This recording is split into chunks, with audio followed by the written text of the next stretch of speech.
up, you guys? Today we're making a cherry pie dog bed for my extremely lucky pitbull. So a few weeks ago I found this pattern on Etsy. It's the McCall's, what's the number? McCall's M6765, and it is from 2013, it says. So it's a 2013 pattern, and it's essentially these play cushions for your children, or for like a child's playroom, I think is the intention. We have like a little pie. There's a chocolate chip cookie one, which is a little bit smaller. And then this one, which is so cute. These are like the pancake ones, so you can make like multiple pancakes and then stack one with like syrup, and the butter and the fruit are like separate pillows that go on it. So I mean, dream kid playroom, like a stack of pancakes with a bunch of fruit pillows and butter and syrup. It's just so cute. I don't have a child, but I saw this and I thought, my dog needs that. I also have been like craving working with fleece again. Fleece is just so fun to sew. So I'm using fleece for this project. And so this is like a 40-inch diameter play mat with 3-inch foam on the inside. And my lucky dog is getting this as a bed. So this one's obviously blue with blueberry vibes, but I want to do cherry pie vibes. So thank you so much for clicking on this video. We are gonna have some fun today. I haven't been crafting this week because I've been so busy at work, and so I'm seriously craving some sewing time, some crafting time. It's so well needed. So I'll show you guys what I've done already. I've just done like prep work. I mean, when I buy patterns in this format and they come with the tissue paper patterns, like it's really, really hard to work with, in my opinion. Like it's just finicky and weird, and it flies all over the place, and it picks up with your fan and all that stuff. So I went ahead and separated out the pattern. Obviously, like with all the different options, there's so many different pieces in this, and I didn't need them all. I only needed a handful of them. So I decided not to help future Maddie out by cutting and prepping the entire pattern set, and instead I just did the pieces that I need. And I can never get patterns to go back in correctly, but that's a problem, I guess, for the person that buys this at my estate sale. So this is the instructions that we're gonna be working from. These patterns, like when you buy a physical pattern like this, it's always interesting. I definitely prefer when I buy patterns online and they give you like a digital instruction guide. It's nice to have it printed out, but it's also confusing, especially when there's so many different versions. They're kind of all mixed together and you have to like parse it out. So I went through and like highlighted the pieces that I need so I don't get confused. Also, you may have noticed that I said I need 3-inch foam for this project, and here's the 3-inch foam. So the 3-inch foam comes, oh my God, I'm about to knock art off my wall. The 3-inch foam comes in like 2-yard pieces, at least from Joann, that's how they do it. Foam is very expensive. I will just give you all the tea. This project cost me like $75, and that hurts a lot. But fleece is kind of expensive. I did buy it on sale, but it is pretty expensive when you need like many yards, and foam, even on sale, I think this piece of foam cost me $40. So yeah, that kind of hurts. But I'm thinking that this is gonna be just like the most incredible piece I've ever made, and it's gonna bring me so much joy. So we're going with it. It's worth it. Now, the thing about this foam is you can't just cut it with a knife, and I don't think you can cut it, or maybe you can, with like the little like melting wire type of cutters. We do have one of those that we use for like insulation foam. When I did some research on this, everyone said that you need like an electric, basically a turkey carver, like an electric turkey knife to cut this foam. Your girl purchased a weapon, okay, with this electric turkey knife. It's literally like a Black & Decker kitchen device. So this is the pile of pieces that are already cut. It's a lot of strips, and then a big circle of the cherry pie, and then 2 like big half circles for the bottom. And then you also need Velcro for this project. I think you could probably do a zipper if that's your preference. Apparently there's a Velcro shortage in the Joann distribution network because my Joann had no Velcro, and when I asked about it, they were like, girl, where you been? Velcro has not been here for weeks. And I'm like, okay, I've never used Velcro in this capacity, so I didn't know that. But I just ordered 6 feet of Velcro on Amazon. It was like the only way I could get it. None of the places near me had it. Very bizarre, but that's just, it's just 2-inch Velcro. And essentially like on the bottom, it Velcros open and you can pull the foam out and wash it, which especially for a dog bed and children, it's a good idea. So I'm gonna do all of the like pie construction, I think first, and then we'll go outside and we'll crank up that electric knife and we'll cut this giant piece of foam.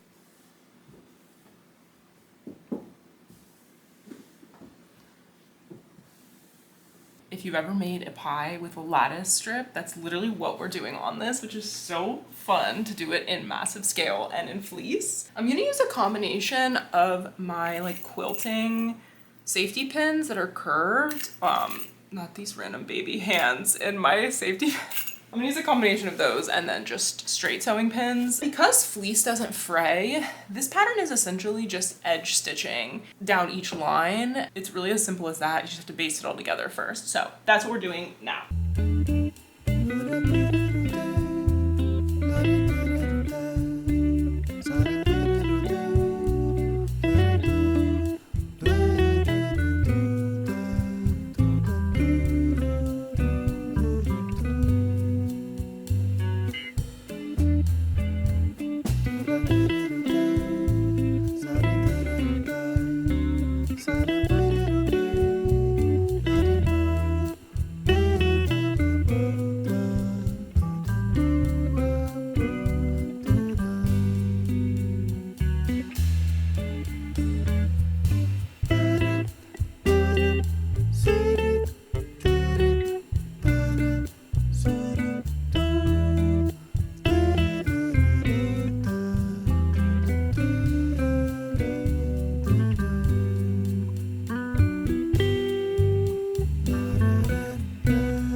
Okay, I think I'm happy with that. Now I'm gonna go through and put quilting pins like in the, you know, where they kind of like meet up. Basically, I'm gonna be sewing down the edges, so I will never sew in the middle. So I think if I put all the quilting pins like in the middle parts and then I'll pin straight pins around them, I think that'll be the best for just keeping everything together. Okay, I'm not saying you could just draft this pattern yourself very easily, but it is just one giant circle, a bunch of strips for the thickness, two half circles on the bottom, Velcroed together, and you put a ruffle around the trim. Just saying.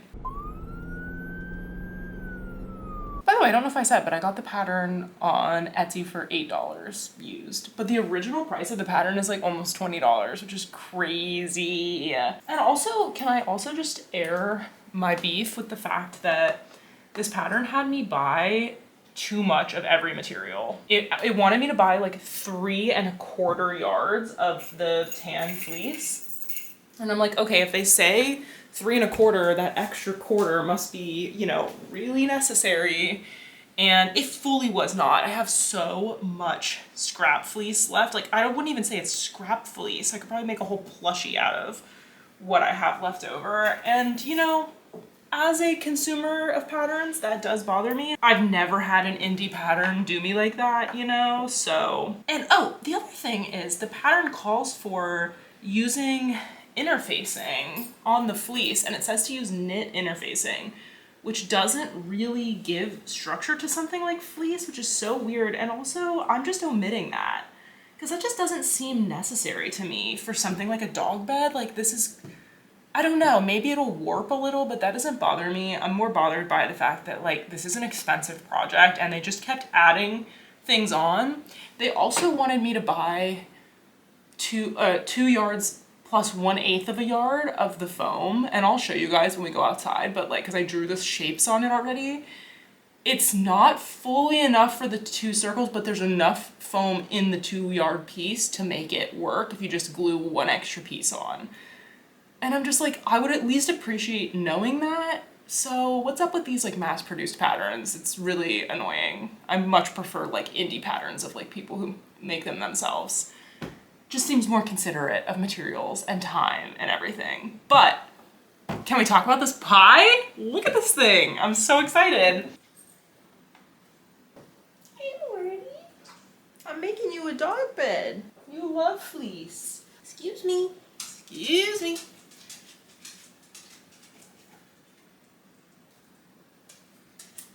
Okay, so I'm just using my quilting knowledge to assume that the best way to do this is start in the middle. It's gonna be a lot of stopping and starting though, because as you stitch it, like you stop when you get to a point where another piece goes over it. So like this is a line and then you stop, and then this whole line and then you stop.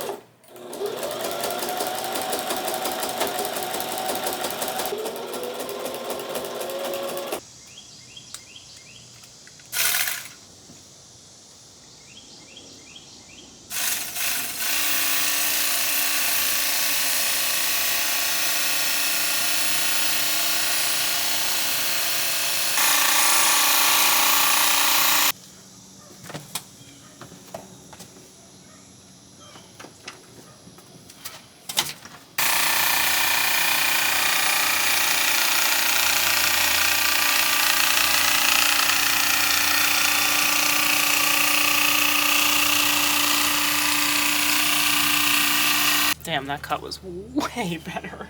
Okay, back from the foam cutting intermission break, sweatier than ever, and back to making the pie. Cutting the foam was kind of hard. Oh, you can see the scraps there in my hallway, because I'm definitely keeping those to make puppet stuff.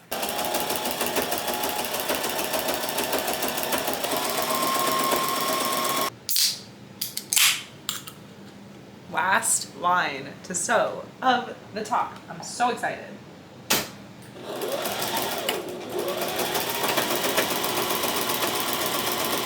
It's so cute. This would honestly just be such a cute idea for like a blanket or something. I think this is so adorable. This process was actually really similar to like quilting something, which is like one of the most fun things to do in sewing in my opinion. So I really enjoyed this, although I'm sweating because it's 97 degrees outside, maybe even higher, and this is fleece and it's like covering my body. I'm just gonna trim the little bits that hang over the edge and make it a perfect circle, and then call it a day for today, and we'll pick back up on this probably tomorrow.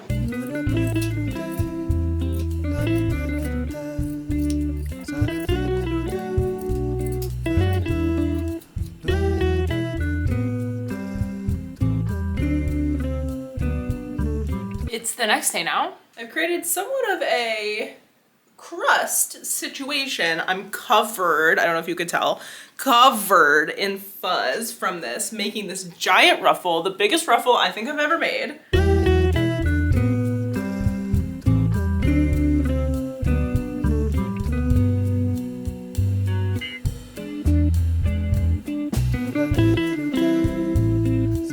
Alright, so it is Wednesday now. Last night I sewed the crust around the pie. It's looking really cute. There are a few places where it's not quite as like ruffly as some of the other parts. I didn't do a very good job of like spacing out the ruffle, but honestly making a ruffle this size, y'all know I hate making ruffles. They look so cute, but they're so annoying to make. It's like my dilemma. Anyways, it took a while to do all of that, but it looks good, so I'm happy. I also did the Velcro, which this Velcro that I got from Amazon is like really crunchy. I don't know.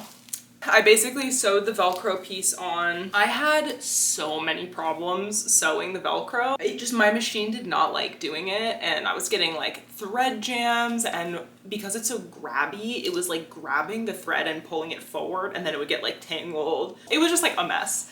But it's done and it's secure, and it's gonna be on the bottom, so it doesn't need to look the prettiest, it just needs to be secure, and I think it is. I still have not glued the foam. Definitely gonna do that today. Basically the last step is just to sew the 3 pieces together. I just did a tiny bit of research and realized hot glue is not a good idea, which I think I knew, but it was just an easy, accessible option. I think I need to get like a spray adhesive. 3M makes like a, I think it's called Super 77. I need to go get that.